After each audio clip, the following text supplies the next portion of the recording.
Hello guys, let us cook egusi soup.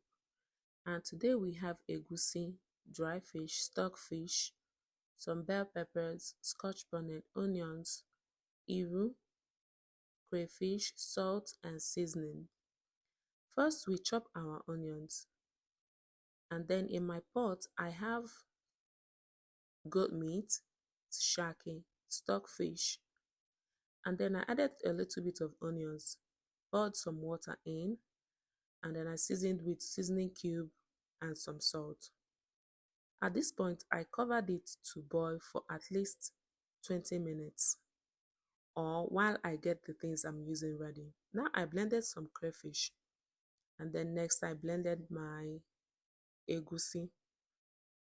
Next I blended some pepper, and then I remembered I didn't add my okbei and I added 3 okbei. Now the meat has been boiling for at least 45 minutes, and then I added a little bit of the turkey that I already pre-cooked and some dry fish. I covered it to boil, and then I stirred to combine my egusi. Next, I added the blended peppers and the bay in the pot and some oil and a lot of crayfish and covered it to boil again. Next, I introduced the iru, and now I'm adding my egusi and small pounded yam to help bind my soup.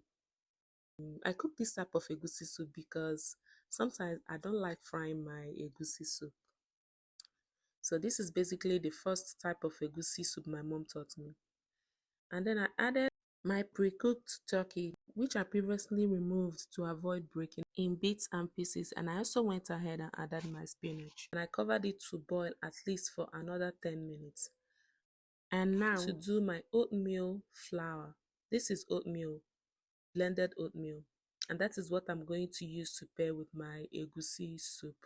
You can pair with any type of fufu of your choice, be it cassava, garri, plantain fufu, or even rice. I heard some people eat rice and egusi soup and it actually tastes good.